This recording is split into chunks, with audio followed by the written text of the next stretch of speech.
Everybody, welcome, welcome, welcome. You got Michael Folks and Dave Hansen right here, your saltwater guide, and we got the man, the myth, the legend, the great Fred Hubert from San Diego, Daily Double, Point Loma, formerly owner of the Mission Bell.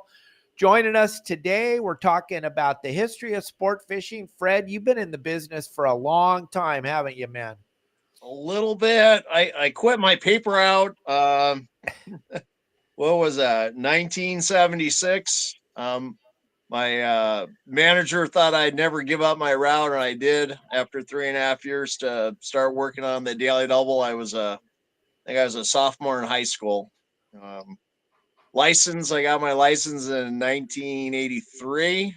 So little over 40 years on my license, and it's pretty much been a lifetime passion. Yeah, it has. And as you can tell, gang, we got a lot to talk about with Fred and Michael today. But first of all, I want to thank Promar Ahi USA for sponsoring our shows on Tuesday. Without our great sponsors, we can't do this live podcast every single day. I know, think about that. Every single day we do this live podcast. Quite amazing. And it's all because of our great sponsors. And we got some cool stuff we're going to show you with Promar here a little bit later in the show. And they got a great discount going on right now. If you go to the Promar Ahi USA website, put in the code YSWG and the number 22, you're going to save 15% on all the products at Promar, and you will be blown away. Fred probably doesn't even know he's using Promar products every single day. When you go over to the website, gang, you're going to go, wow, I had no idea they made that. They pretty much make everything we use every day. So we'll show you a little bit about it a little bit later. But hey, let's get back into this. Michael? Yes, sir. You've known about Fred for a long time. You ran a yacht down in San Diego. Talk about that. And you and Fred known each other for quite a while. Well, Fred, you've always been a legend. I mean, you're one of the guys along the beach that has set the bar. And I know when I first got started, I was as green as they come when I got my little 6-pack boat there and was running out of Cortez Marina. And I have the highest respect for you and a lot of the guys down there that do what you do, because you have touched the lives of tens of thousands, if not hundreds of thousands of people. Every time you take somebody out, you've changed their lives, and you guys have really set the standard of what excellence on a sport boat is all about. Thank you, Michael. I appreciate it. We grew up, when I was a kid, they called them cattle boats, and they were really disparaged that, you're going out on a cattle boat, you got to go out on a yacht, So what you've done is basically taken the cattle boat mentality and converted it into a sport boat mentality over the years, and have really upped the game to a point where not only are you producing fish almost on a daily basis, I don't know how you guys do what you do daily. Produce those kind of fish and provide the kind of service you do on the boats and the meals. It's an amazing trip. It's not the half-day boat I grew up on, I'll tell you that. Yeah. Well, I could point to, if I were to point at roots, the whole COVID thing, when we were forced to cut our passenger load down, we really fell in love with the lighter loads, and we've put more people back on the boat since, but what we've kind of done away with is all the discounts, and I still feel like we're a very good value. The money you spend to do a half-day trip, when you look at other entertainment things you can do around town, we're right in line with SeaWorld. We're in line. I mean, we're not as expensive as Disneyland, but for what you get to do and what we're giving the passengers, and then keeping our loads down, it's a better experience than what it was. It's an organic experience that can't be matched. I mean, when you take a kid out on a half-day boat for the first time, that's transformational. Dave knows, he ran them. It's life-changing. Yeah. So get your kids out on a half-day trip and let them find out what it's all about.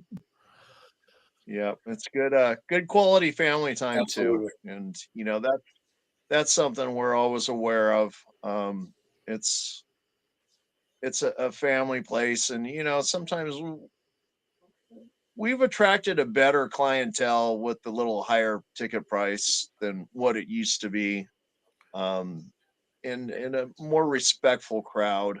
Um, language matters. Manners matter. How you treat people, and that's one of the things I always tell my crew. It's like, look, we're not a fishing boat. We're licensed by the U.S. Coast Guard to carry passengers. Passengers is our cargo, and how we treat our passengers, it's meaningful. Absolutely. We want to show them a good time. The easiest way to show them a good time is to catch a bunch of fish, but you can still step on people's toes and mistreat them and ruin the experience for them. So, we try to be very conscientious about, you know, safety, welfare, and just treating people right. Um, and it's something I kind of strive for in my crew. It's to, find courteous people that can interact well and then also get the job done. Fred, you just said something that just touched my heart, because when I was sick, a few years ago, and was diagnosed with that stage 4 cancer, and they didn't know if I was going to live or die, and I was on the edge for a long time there. And there was a moment one night when I was basically ready to go, and it came to me. What the feeling, the overall feeling was, all that matters in life is how you treat people. Absolutely. That's it. Nothing else really matters. When it all comes to be, it's all said and done, it's how you've treated people in your life that makes a difference. And with that kind of attitude, that's what sets your boats apart, is that you really do truly care about the experience the anglers have on board the boat. Yeah. Well, we share what we're passionate about. I was able to find my way down at an early age, and I won't say that I've never been selfish. I can't say that I've never made it about myself, but the older you get, the more you realize it's more about passing on, the gift that we've been given, Absolutely. and playing it forward. Yeah, that 100% is what you're saying is absolute. As we get older, we start to understand how special the life that the three of us have gotten to live because of fishing. Yep. And Fred, I was trying to get this together, but the problem is there's some music involved with it. But the very first time I ever fished was with my father when I was 3 years old on the afternoon half-day boat out of the San Clemente Pier. He was running the Some Fun off the pier in 1964. And I remember my mom putting my shoes on, telling me we're going fishing with my dad. And, it's right now, I can start crying thinking about it. It's what you're doing, Fred, and what you've done. Like Michael said, you can't even put a number onto how many children you've turned on to their very first fishing trip. And as we get older, we start to understand that is a lot of responsibility. And in that language thing that you were talking about, that is huge. And the cigarette hanging out of your mouth, that is huge. And just the way you present yourself, those things are huge for these children to look at. And the operation that you run on the Daily Double is second to none. And I know that's why you've been able to do what you've done for so long, is because you understand the people. But Michael and I, we tell the story about both of us got introduced to fishing on a half-day trip. And I'm sure you did the same thing, Fred. You talk about the Daily Double. You were going down there. You quit your paper route. That's how important half-day fishing was. Let's touch on that for a little while and how long. Your career is pretty spectacular. I'd love to you to talk about your career, like you're telling Michael and I where you came from. We only got about 30,000 people watching, so don't get nervous. Just tell us. That's an afternoon. Let's see. It was a summer job, and weekends once I was in college. But basically, Point Loma High School, graduated in 1980, and then Mesa Junior College here in San Diego. I graduated in 1983, and Same year I got my associate arts in business administration. I got my captain's license. I'm the youngest of 5 kids, and the last chance for my mom to see somebody get a 4-year degree, and she lost out. I stayed on the boats. I think I was on the double. I was the lead captain. Um, I don't know, 84, 85 through 87. Ralph Botticelli bought the boat. I moved on. Let's see, I did time. Well, also in there, I did time on the Vagabond. I worked a couple seasons on the Vagabond. When I left the double, I went to the Mascot 6. Bob Taft taught me the islands pretty good. Let's see, I was on the Holiday for a short stint where I met my wife. She was the bunk girl sign-in girl. Swiped her off the Holiday, and let's see, I worked for Tim Green one season. I think it was '89 on the Fisherman 3, and then Ralph didn't realize how much he was going to miss me, so he begged me to come back in 1990. Cool. So I've been on the Daily Double since 1990. Wow. Wow. And then we bought the boat from him in 2004. So we just celebrated it, and this is season 35 on the boat. So, jeez. Wow. Yeah. Wow. Most kids today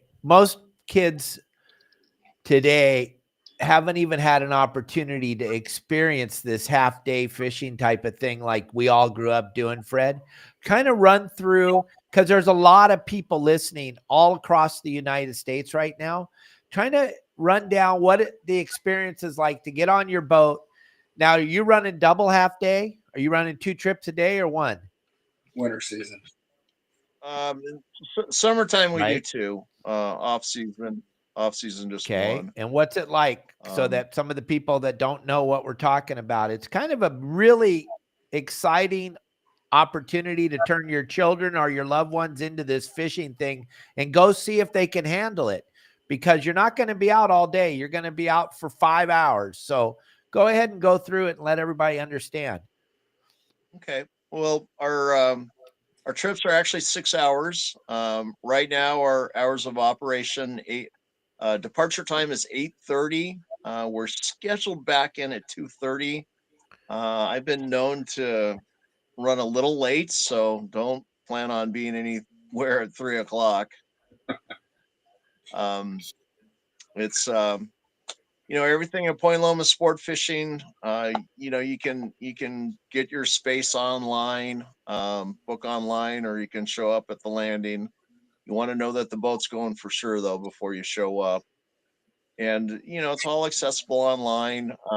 You get down the landing if you need rental equipment, if you need a fishing license, all that stuff's available at the office.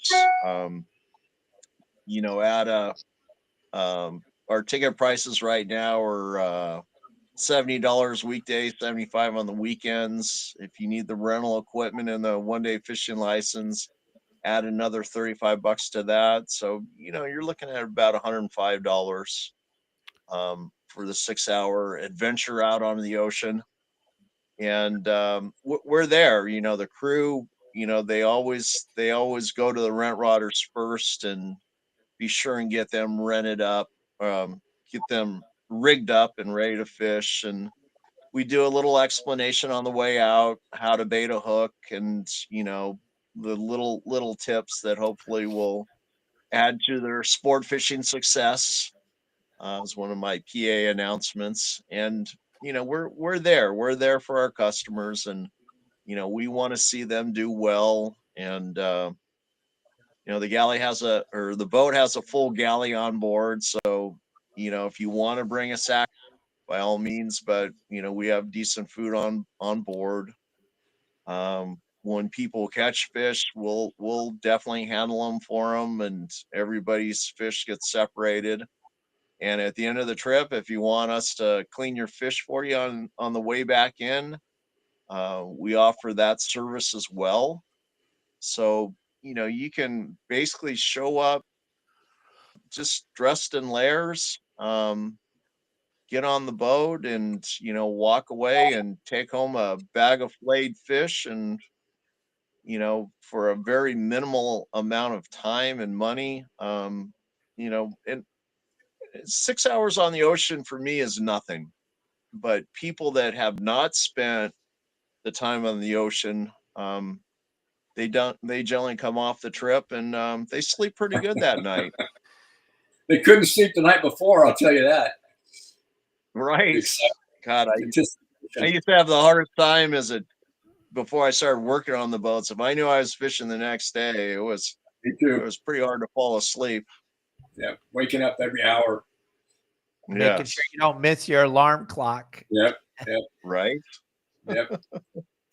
So just going into this a little bit deeper, just because there's a lot of people that I know that now they're kind of interested and they probably want to go. This is not an intimidating experience because Fred, like he said, everything that you've heard him say here, it's all about customer service. So there's no reason to be intimidated when you go out with Fred on the half-day boat. You're going to get totally taken care of. It's going to be your introduction into this whole thing. And what Fred, Michael, and myself want to make sure is that this is going to be a lifetime deal with you. You're going to move on to going out and chasing the elusive bluefin tuna that seems to be the only fish people want to catch anymore, which is absolutely ridiculous to me. I'd rather catch a calico bass than a tuna any day of the week, but that's just me. But as we move forward here, gang, I want you to understand Fred and his crew are going to make sure that there's nothing to be intimidated about. Yes. Right, Fred?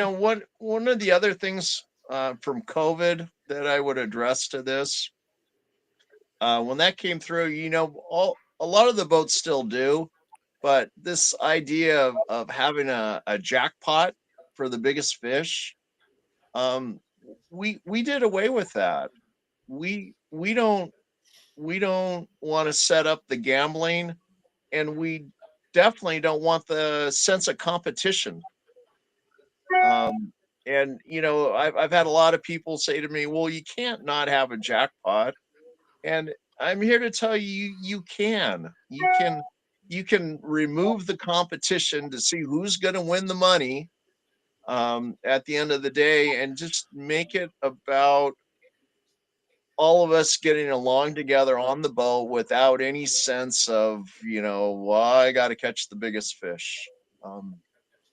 When we do seminars, if we're fishing offshore, a lot of times I'll take the lead tree seminar on the way out, and I tell my group, sport fishing is a team effort. It's us versus the fish. And if we work together and know how to move along the rail, whether you need to go over or under, and we work as a team, we're more efficient and we will boat more fish if you're cognizant of what, i.e. fisherman, needs to do. And that's something I try to instill on the boat, that it's a group effort and there's no competition involved. So no, you should not be intimidated. And if somebody's catching a lot of fish, what are they doing? Ask them, what are they doing different? Right. And and a lot of the people on a regular basis, God, I got some people that are just really willing to hand fish off. If it's a picky bite and it's hard to hook them, I've got regular customers that will say, here, go to a child and say, here, wind this in. And that's just my customers.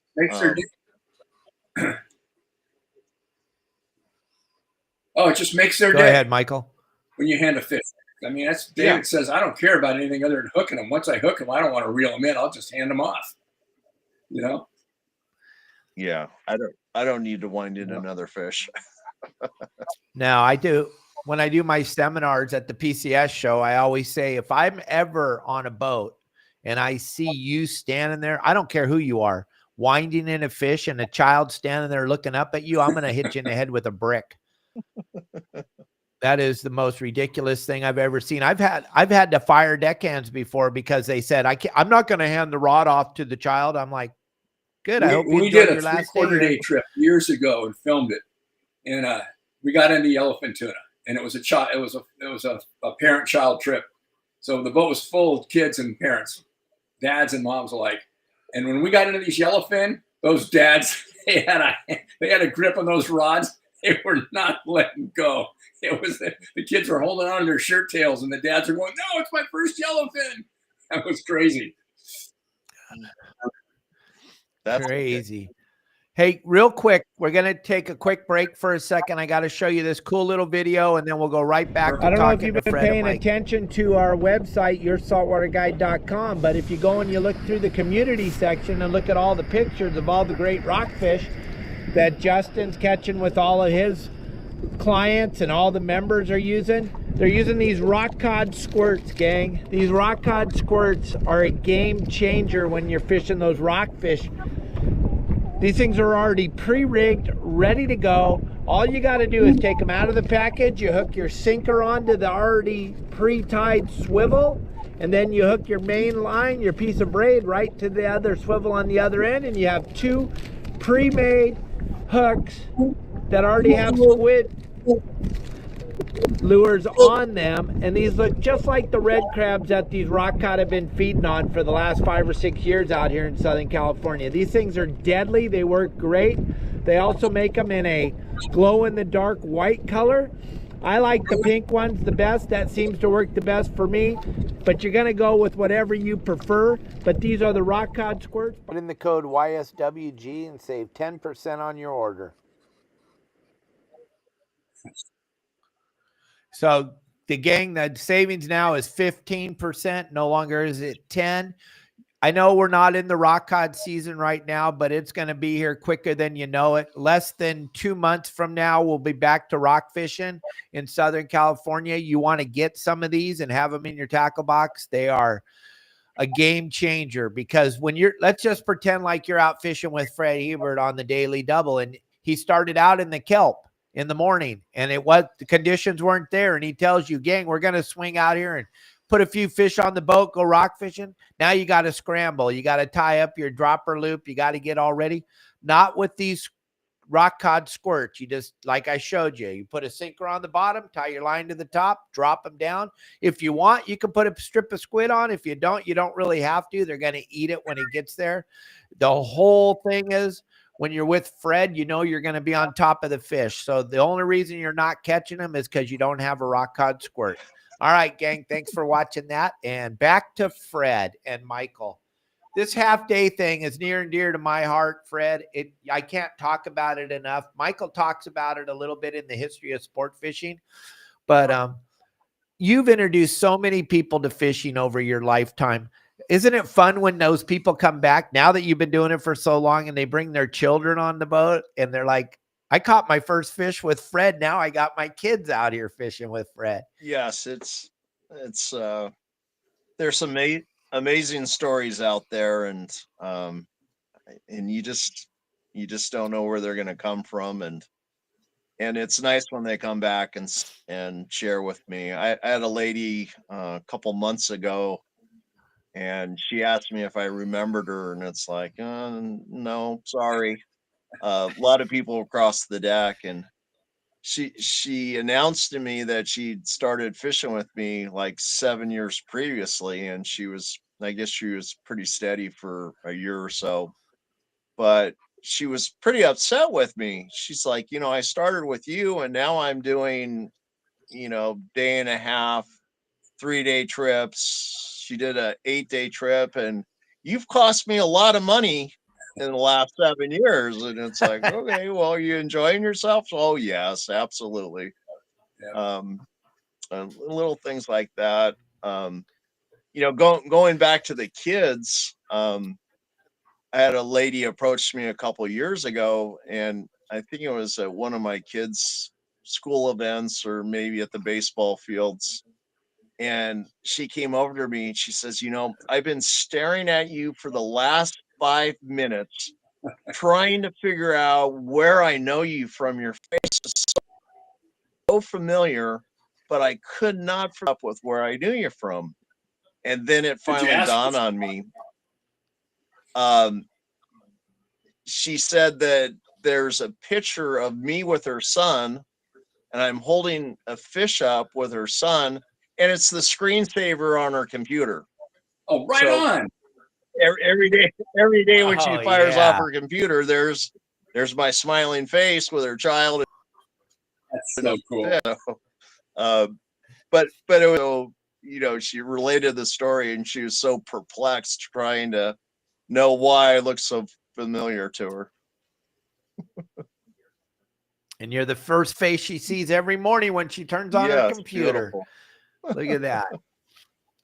So give us an idea, everybody that's listening, give us some type of an idea of what the daily double is. How big is the boat? How many people fish on the boat? Where do you go when you go fishing? Let's run over a little bit of that info real quick. Okay. So daily double is a 65-foot by 20 wood plank boat. There's a lot of Ditmore Donaldsons in our fleet. Our boat was built by Jack Norick, and he splintered off from the Ditmore Donaldson yard. And he built the boat a little stouter. Instead of every 16 inches on center, the ribs are every 13 inches on center. Let's see. It's out of Point Loma sport fishing since 1973 as the half-day boat. I mentioned Steve and I have owned it since 2004. We put new John Deere engines in shortly after that, which after running Detroit 671s for years, what a upgrade that was. We did a major overhaul in 1980. Lance Withy and Steve Giffen put a lot of money into it. And then, let's see, in 2019, Steve and I, we did a lot of replanking on that boat up at South Coast Shipyard. I cannot say enough about South Coast Shipyard. Pizza. If you have a wood plank boat, and that little spa date up in Newport Beach costs us a lot of money, but that boat is very tight, and she's in good shape. It's we saw that Mission Bell boat, and it brought a lot better price than what we paid for it, but it was also in a lot better shape than when we bought it. And we feel the same way about the Daily Double. It's in as good a shape as it's been in for 65-year-old boat. It's she's in good shape, and I don't know. Do I sound a little proud of that? I'm sorry. Pride's not. Yeah, pride's not one of those things that I like to embrace, but it's a beautiful fishing platform. It's low to the water. It rides. It fishes well, and it's a very nice platform for fishing. And we've got the change in electronics over the years. I remember getting with the Loran C and landmarks and the Saltwater today. If I'm perplexed sometimes. If I'm 20 feet of the spot and we're only 40 feet from it, it's not. So scanning sonar, just all the amenities. So it's a great fishing platform. We fished the Boiler Rocks down here before they closed Laguna Beach, and my rule of thumb was if you can't fly line an anchovy to the rock, you're not close enough. So we used to stick up right up on the boilers. You couldn't leave the helm. You had to sit there and watch every wave. But the Calicos off those Boiler Rocks, Dave, remember back in the day when that first Calico Bass tournament was held down there and you were fishing the grunions? That was It was so fun. Oh yeah. Oh yeah, I'd love to see some of that old footage you have. I must have looked pretty young back in those days. You did too, though.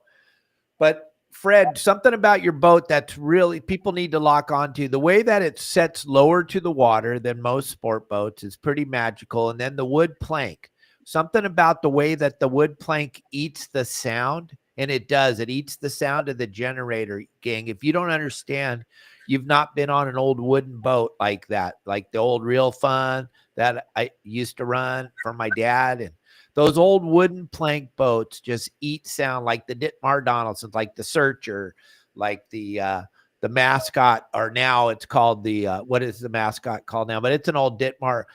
All the old Ditmars, they eat sound up in the water. And the way Fred fishes, he didn't mention it, but he's fishing the kelp beds at Point Loma most of the time. So he's anchored up in a spot that 1,000 boats have driven by all day long. But that boat, the way it sets in that water and eats that sound, those calicos just love the back of your boat, don't they, Fred? I'd like to think so, yes. And that's our favorite fish, like Michael just said, and he got all lit up talking about calico bass. And I know you're the same way. And I interviewed Frank Lepresti, and he says of all the fish he's fished for in the world, he loves calico bass fishing. And most of us old guys that have been fishing our whole lives, we appreciate the calico bass because it lives in some of the most beautiful places on the planet, and it's so accessible. Fred, you can literally be fishing when you leave the bait barge in like 10 minutes, right? Yes. When as soon as we clear our harbor, there is viable kelp spots. Generally we like to come around to the west edge of the kelp, but if we have a out to sea current and a east wind, we fish it inside out, right off the end of Point Loma, and it can bite pretty good in there. It doesn't get hit very often. Definitely see some good things. That area doesn't get hit Michael? very often. An inside out fishery. Yeah, well, and depending on conditions and seasons and what you've seen, there are times in the early season, that calico bass will start off in the shallows, and as the season progresses and it's getting closer to spawn time, then they the deeper water, and the west edge of the kelp will be more productive, but early season especially up there in the shallows can be really good. Fred, have you found the sand bass down there, north of the border? Do you ever get in on those sand bass in the flats? Oh, absolutely. That's that's one of the topics that's coming up with the Fishing Game Commission. We do not spend kelp beds. We go south. We'll range as far north as Mission Bay Jetty, or we range down to the Mexican border, and that sand bass fishery along Imperial Beach and on the way down, it's been over the years, much as I goes, especially for the I'll take the sand bass any day of the week. That fishery over the years, what a crowd pleaser they are. Easy to catch, accessible. So yes, I don't know. I'd be hard pressed to say if I've put more calico bass or sand bass on the boat over the years, but I'm sure it's. And since Michael brought up the sand bass, and we're talking about sand bass pretty much every day on this show, gang, what is going on right now, if you don't know, is we're in the United States of America, we're on a mission to abolish fishing. Period. End of story. That's what they want to do in the United States. Sorry, go ahead. Whoever they, not we, they are on a mission to stop fishing in the United States of America. We did a great interview on Michael's show with Frank Lepresti. He said he hopes it doesn't happen in his lifetime, but the train is roaring down the tracks right now. And California is leading the way, Fred. Unfortunately, they want to do another thing to us here. You and I and Michael, we've gone through the MPA process, which we saw come roaring down the tracks and we couldn't stop it. And then we saw the calico bass, sand bass, and spotted bay bass be taken away from us on a week after the MPAs. And now here we are again with no research at all. Now they want to take our sand bass, and you are a perfect person to have on the show to talk about this because you get to fish pretty much 300 days a year on your half-day boat, and you're fishing in the areas where this fish lives. Tell Michael and I, what have you seen the population of the sand bass in just the last couple of years? Hasn't it been really, really good? So this past summer, I had to think back 20, 30 years to remember an aggregation in the summertime that we saw equal to what we saw this year. Is a word that comes, and if you look at the different landings, oh boy, I wish I could remember the numbers. Fisherman's Landing, Point Loma Sport Fishing, their sand bass numbers for the year doubled. H&M Landing, their sand bass numbers for the year, I don't know, at least tripled, if not more. Gosh, Seaforth in 2023, I think they turned in less than 1,000 sand bass. Okay. And there are like 3, 4, 5,000 sand bass. Their numbers just went through the roof compared to what they'd done previously. And they want to say that change in regs in 2030 enough, and they're worried about there's still going to be a collapse in the fishery, and we really need to do something. If you don't do something now, the fishery is going to collapse. Well, we just saw one of the most spectacular events ever, and you get the science community and the NGO community, and they want to press the panic button. No, if you don't do something now, the entire fishery is going to collapse. I've seen them discount the fact that it's going to have any financial burden on the California passenger fishing vessels. Oh, they'll be fine. Well, nope. We're pretty resilient. And if we have a good El Nino year, sure, there's not going to be any financial impact here. And we don't see something to fill the void. And there's talk right now about closing off the Point Loma kelp beds. That's something else that the commission is faced with. So, this perfect storm of, well, we're gonna close the sand bass fishery during the summer months, and but you'll be able to fish the kelp bass. Well, but wait a minute, we're going to take away the Point Loma kelp beds too. Now we're talking about some economic impact that's pretty huge. And at that point, if anybody wants to buy a boat, I'll make them a deal. But it's funny, you get the groups that, oh, well, the boats are fine. They'll be fine if you don't do something right away. Bullshit. I can't, I can't say that there's going to be a financial impact. Yes or no. I don't know. Time will tell. I'd like to think that the sand bass fishery is as resilient as us. And one of the try to make, will they do that with all kinds of species. This is recreational fish only. It's a recreational fish only. And when do people go fishing?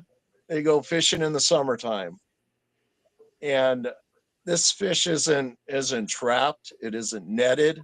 It is not legal to sell commercially. It is strictly a recreational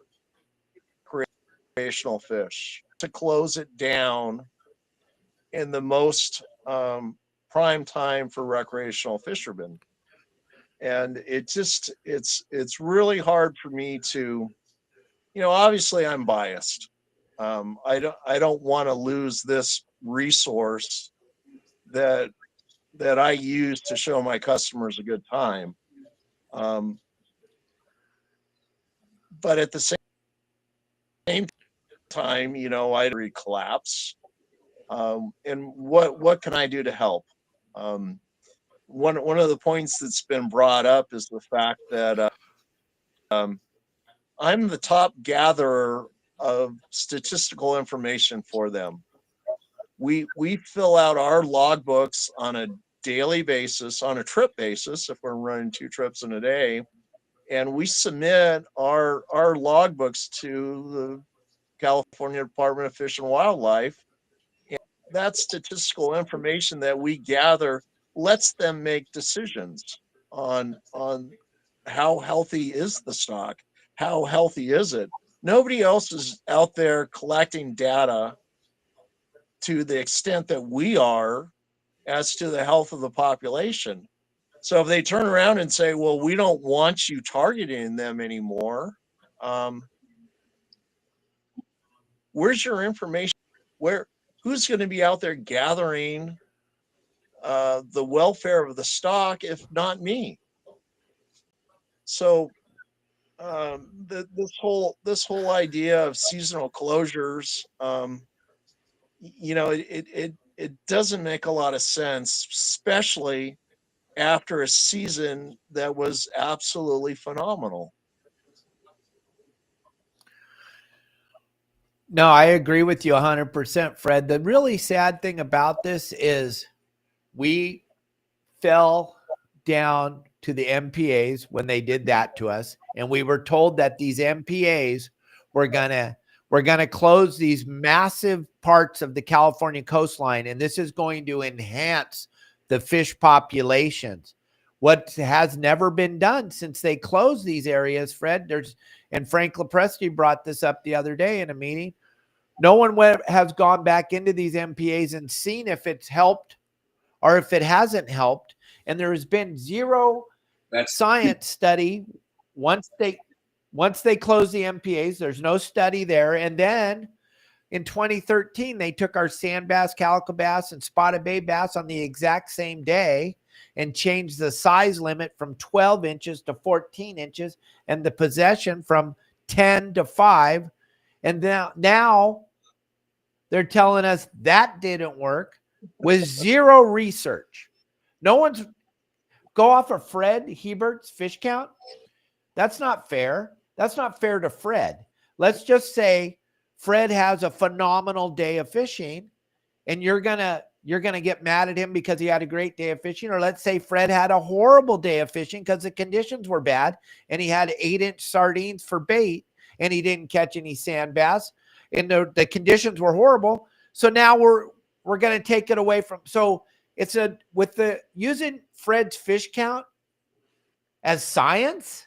That's absolutely ridiculous. My goodness, Fred, they sure are putting a lot of pressure on you, aren't they? No, and you know what, Dave, I'm I'm okay with all of this. The closures of a quarter of the kelp beds off San Diego, I'm okay with that. And about taking, what's left, they're closing off Point Loma.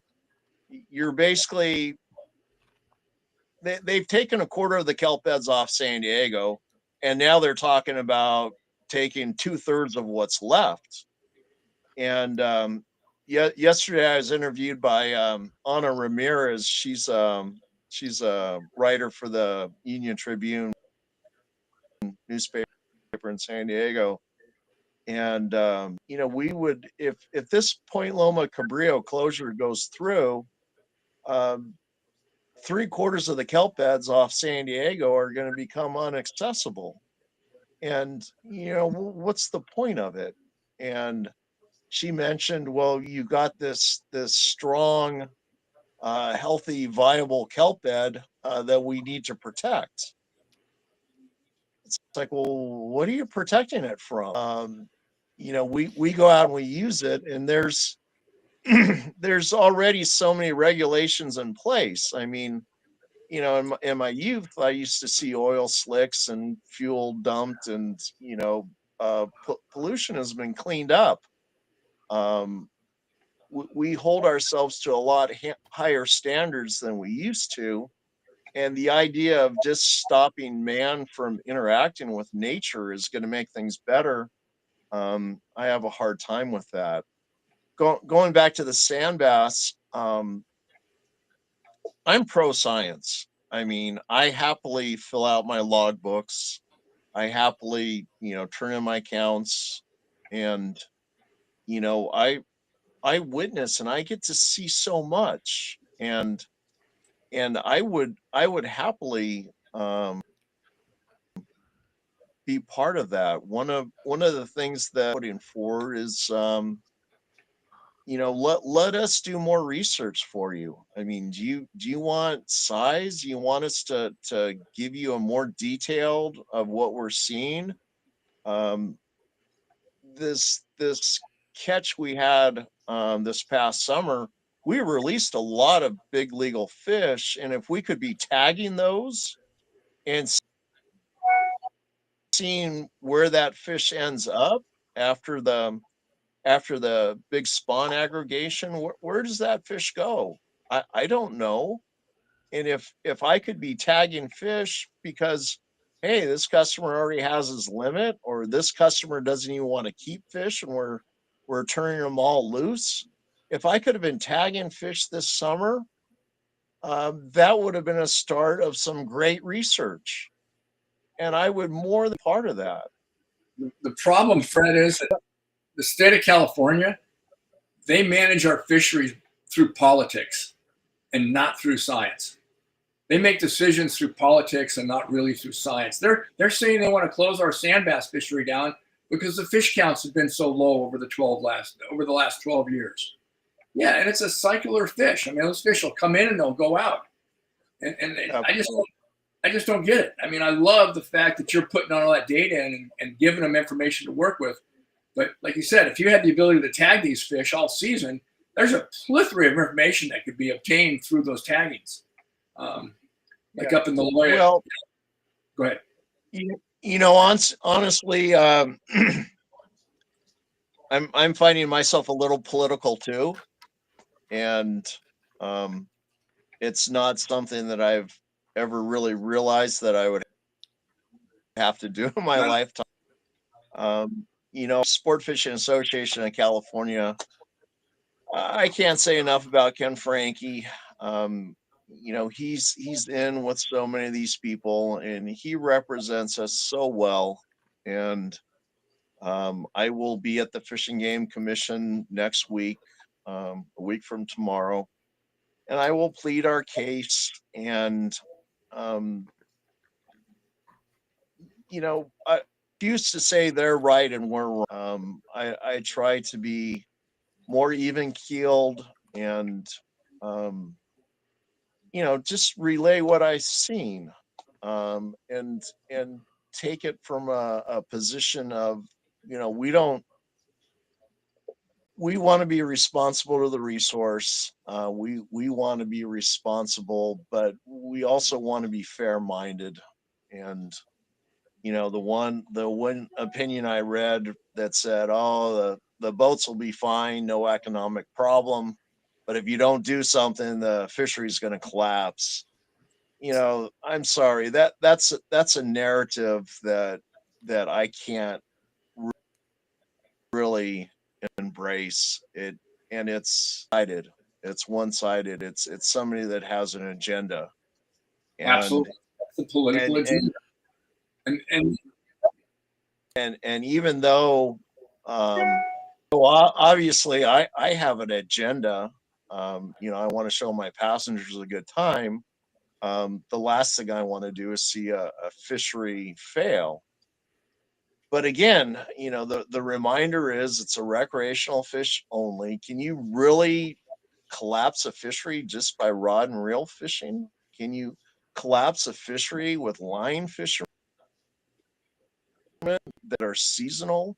Can you collapse a fishery? What was one of the most abundant seasons I've seen in 30 years? Are we really going to collapse that fishery by taking rod and reel fishermen out? No chance. We were in a meeting with some of the fishing game biologists, and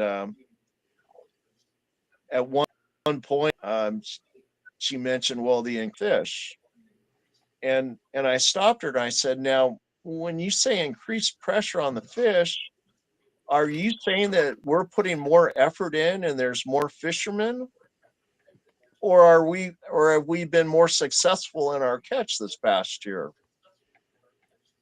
And she had to stop and say, well, yeah, your results, your catch, your product better, your success. Okay, well, so you've taken increased success in catches and turned it into a negative by saying increased pressure. You know, where are you trying to go with this other than to, you know, convey a point that the fishery is collapsing, which I believe it's not. And this has been put in front of the commission, and you know, cards are going to fall where the cards are going to fall, and Fred Huber's going to get to go fishing tomorrow. And you know, at the end of the day, it's going to be exactly what it's supposed to be. But you just hope that they don't err on the side of being heavy-handed and overprotective.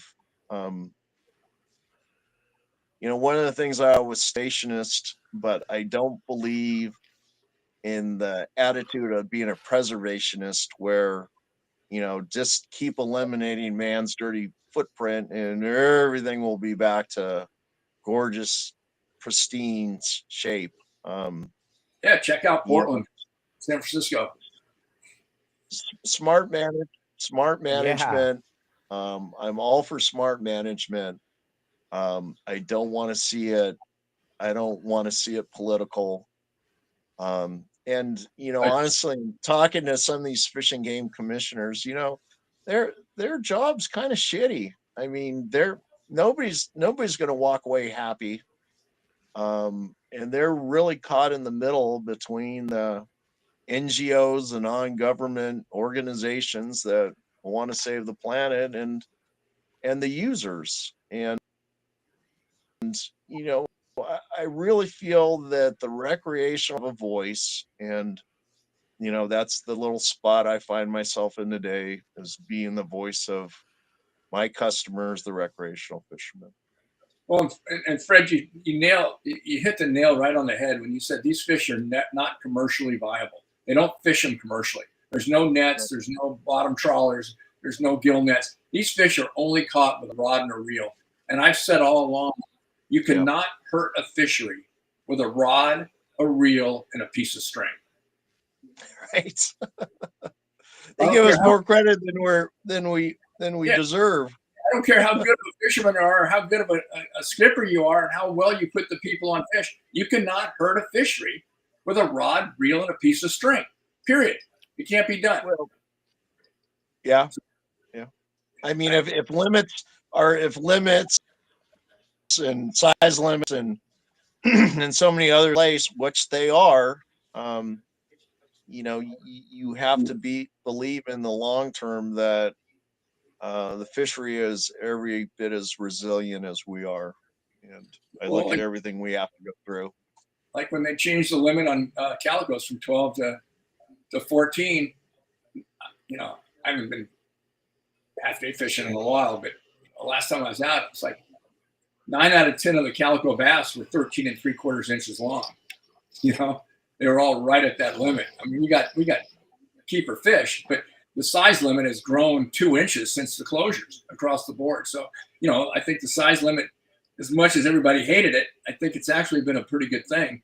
And you know, absolutely. Going from 5 to 10, you know, or from 10 to 5, I think has helped too. But you just can't flat out say, we've decided it's in the nature's best interest for us to prohibit you from fishing this species because of X, Y, and Z. They don't have an X, Y, and Z. It's just a political agenda. And that's the worst. The worst part of it is that, you know, they don't get it. They don't get it. And if our voices aren't strong enough and we're not heard loud enough, it's going to be a death through 1,000 cuts. Yes. Well, I mean, look at what I'm faced with. They're talking about shutting down sand bass to the south of me and closing my kelp bed to the north. Yeah. But all these closures, gang, no matter what you think, they've all been done with no science. There's been zero science. The MPA was done with no science. The calico bass going from 14 inch to from 12 to 14, no science. This was all done emotionally. Whether you believe it's right or you believe it's wrong, we're back to that point with the sport fishing guys that here we got 3 guys right here that the 3 of us don't agree on nothing. It's the reason why it's so easy for them to take everything from us, because the 3 of us will sit here and argue about this calico bass thing till our heads fall off. But my biggest thing is I'm all for conservation, Michael and Fred, but let's have some science, because Fred went out and caught sand bass today and didn't catch them tomorrow doesn't mean that there's no sand bass. It means that the conditions suck. The bait was too big. The boat lost its bait pump. Who knows? But to use a fish count for science, I'm sorry. I've been in this industry way too long to know that you can't. That's impossible. And Fred, being the greatest fisherman that he is, he still has zero effect on the population of the fish in the ocean on the daily double. So I'm never going to buy into it unless you can show me on a chart made by a scientist, like you did when you took our calico bass to 12 inches from 10 inches. Because when I started with my dad, you could have a 10-inch calico bass, you could have a short white sea bass, you could have a short halibut, but that was all done with science, because we also used our money that we paid for our fishing licenses to have science. But if you're going to keep making these closures with no science, because such and such feels like we need to do this, and then you take Fred's kelp bed away and you take his sand bass away and he has nothing to fish for, and then you tell me that there's no economical repercussion to this? Are you out of your flipping mind?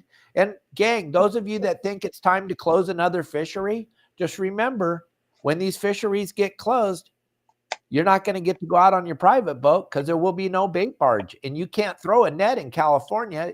Throw nets against the law, and you're not going to be able to go jiggle up a couple thousand sardines tomorrow. So everything has repercussions, gang. If you take away Fred's fish, Fred quits fishing, you take away our sand bass in Dana Point, my sister quits running the half-day boats up there. There's no more bait companies. You guys got to think all the way through. Play the tape all the way through. Show me some science, and I will be the very first one on my podcast to tell you we got to quit fishing for sand bass. Show me some science and tell me that the calico bass are in distress, because I put my head under the water a lot, you guys, and I see the fish, and there's zillions of them. Now, the fact that you don't know how to fish might have a lot to do with you not catching them, but to take more fish away from us because of Fred's fish count, I just think that's ludicrous. I do. I personally, I'm sorry, I get really emotional when you take away my bass. That's my favorite fish to fish for, whether it's a gray bass or a brown bass. It's still a bass, and it's still Fred, fun to catch. Can you tell me a little bit about the teardrops on these sand bass? When they get teardrop, you get the teardrops, the orange stripes coming off during their breeding. Isn't it during their spawning season? They get, I always look for these beautiful teardrops that come off the corners. Yeah, they'll get that little yellow spots on their face when they're during the spawn when they're more active. It's always there. The fish get it's like birds, spawning plumage and birds is a little bit more brilliant, and the fish's color will change a little bit during the spawn. Yeah. Yes. Yeah, they get that gold, like almost like a freckles gold on their teardrop face. is what I look at it as. Yeah. Yeah, pretty much. And the calico bass get those big golden cheeks. They are doing some science. I mean, I don't, I'm gonna say this, and I know, again, I'm trying to be political here, and I'm trying to, be even tempered, and they have done some science, and I'm not opposed to the change in the 12 to 14 inches. Nobody needs 10 bass. 5 is plenty. But if you start going, one of the things they're pushing is the idea of 1 or 2 fish during the summertime. And I'm sorry, my $100 ticket to catch 2 bass to take home, it's not very appealing. So, if they want to chip off it a little bit, okay, but it needs to be. Hopefully they'll give us something to work with, and hopefully they don't take the kelp bed away. And in my heart, I don't feel like they're going to take that kelp bed away. And I hope that there was something thrown out from within a working group of fishing games saying, well, maybe if we went from 5 fish to 4, that would be. Hopefully they will embrace that recommendation. Your sister was in some of those meetings, and that was the opinion that was thrown out from a working group within the Fish and Wildlife. So we'll see. You guys stay positive on this, Dave. I am. I'm positively positive that I'm positively right. Yeah. No, I just don't believe in giving them anything. If that whole calico bass, sand bass thing was a control deal, it wasn't nothing about fish. It has never been about fish. This is about us not being able to go fishing. Like you said a little while ago, they would rather man not touch nature. Whoever they are. And this is, like Michael said, death by 1,000 cuts. They want you to put a motor in your boat right now, Fred, that doesn't even exist. And you have to have it in there in the next 5 years. They haven't even made the motor yet, but you better have it in your boat in the next 5 years. I think crazy. Just posted up that what we really need to do is term limits on our politicians. Those are the ones that need to have a limit. Those are the ones that need to be abolished. Well, a little common sense. If you're asking for things that are not invented yet, sometimes the agenda gets ahead of common sense. Exactly. And at some point it's like, hey, let's have discussions. And if I'm going to have a discussion with somebody, I'll hear them out. And is this really practical? Is this fishery really failing? Because I just saw more fish than I've ever seen. So let's have a discussion that what's your point of view? And the thing they're kind of relying on now is they don't feel like there's enough fish coming up behind these what they call recruitment fish, fish that are non-spawners yet. And the science they've done to see that, they have done science, but it's spotty at best, and they're wanting to on spotty science, which is not science. There. Well, it's a start, but it's not enough. It's like, let's do more before you make some heavy-handed decision. Yep. Absolutely. Gang, this sand bass thing's coming down the pipe. It's going to be available for us to all be involved in a Zoom meeting on the 13th of February. The QR code is up on the screen. That gives you the link to the Zoom meeting. Like I said, if 30,000 of us show up on that Zoom meeting, that would be absolutely phenomenal. You can share whatever. If you think that it's better to close the ocean and none of us fish, that's your prerogative. This is still the United States of America. You guys have freedom of speech.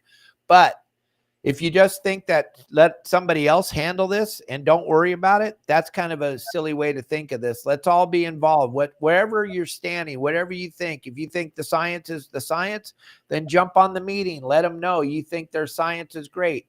But let's get involved. This is the first time ever that we're going to have an opportunity to have our voices heard. We didn't get to have our voices heard during the MLPs at all. I went to all the meetings. They let us stand in line, and everybody got a chance to speak for 1 whole minute. It was pretty exciting. And then they went around us and went with map number 4. And then the Calico Bass, Sand Bass 2013 closures, we had no input on that in any way, shape, or form.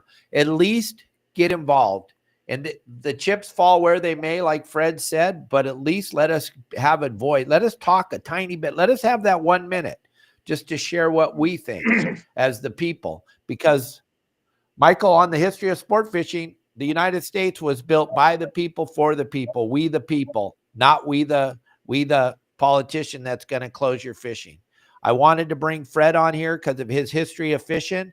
And I love having Michael with us every Tuesday because of his great show, The History of Sport Fishing. If you haven't seen it yet, we got a QR code right up here on the screen. You can log right on here. You can go watch The History of Sport Fishing. It's going to let you know all about our great sport, where it came from, how it got to where it is today. You're going to learn so much about it. And then, Fred, if somebody wants to go fishing with you, how do they get a hold of you? You know, Dave, I want to address what you just put out to your audience there. This fishing game commission meeting that's coming up, if everybody wants to go in and puts in that they want to speak, it's going to take away from people that are experts in the field. So I would say, unless you have something really well thought out and go on there just because you're pissed off and you want your voice to be heard, because that time takes away from everybody else. And I'm going to travel and be in front of that commission. And if 30,000 people go on and put in to be able to speak, it's going to cut into some of us that are there and in person. We operate out of Point Loma Sport Fishing in San Diego. You can go online, pointlomasportfishing.com. Their phone number is 619-223-1627. And as I mentioned, you can book the Daily Double in Point Loma online through Point Loma Sport Fishing. Yeah, gang, and check out the half day. You want to get your children involved in fishing or your spouses and they've never been out on the water. It's a great opportunity to get out there on the water. And we already talked about being on that Zoom meeting and not yelling and screaming and having something to say. We talked about it several times on this show. So I understand what you're saying, Fred. I'm tired of letting the process be the process, because that hasn't worked out in my favor at all in the short time I've been doing this. The process seems to always not work for me, but maybe I don't know what I'm talking about. Maybe this time the process will work. That'd be very cool. I think so too. And Fred, you made a really good point about it. Not a bunch of us getting on there and yelling and screaming and being pissed off. I think let your opinion be heard. Send them an email. You can send the fishing game an email right now.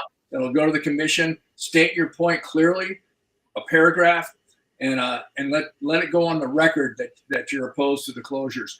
And I think that'll help us. If we get 30,000 people sending in emails that are opposed to the closure, I think that's going to help our voice be heard. And then when someone like yourself steps up and talks with the knowledge that you have and the experience that you've had over the last 40 plus years, and the best season you've ever had in the last 30 years, that carries a lot of weight. But I also, on the same hand, have to agree with Dave that there's an agenda that's like, I think the Super Bowl is already set. The script's written. We already know who's going to win. and then Kelsey Grammer's going to drop to one knee and ask Swifty to marry her after he wins the MVP. I mean, the simple, the political agendas are pretty well set, and I just think we have to fight. If we give these guys an inch, every time we've given them an inch, they've taken a mile. They take 8 miles off Laguna Beach in front of my house. Gone. Never fish again. So, I mean, these little closures, like you said, it's death through 1,000 cuts. I think our voice has to be heard, and it can be heard through an email. Yep, you're right. And I want to thank Fred for taking time out of his day. He took the day off from the boat today to be on our show. So I thank you very, very much for that, Fred. My sister thinks very highly of you. Now that I get to know you a little bit better, I think more about you too.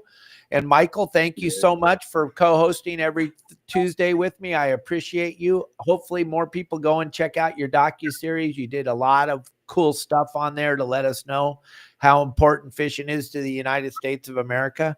Gang, we'll be back with you tomorrow with Captain Bill Varney and Captain Al Clowers and myself, and we'll be talking about surf fishing and what's going on in the surf. And we got a big storm coming into Southern California. They say it may rain an 1/1000th of an inch. So it's Storm Watch 2025 today. So be careful out there. It's going to be really gnarly when that 1/8 of 1/10 of 1/8 of an inch of rain falls on the ground tonight. It's going to be terrifying. Be careful.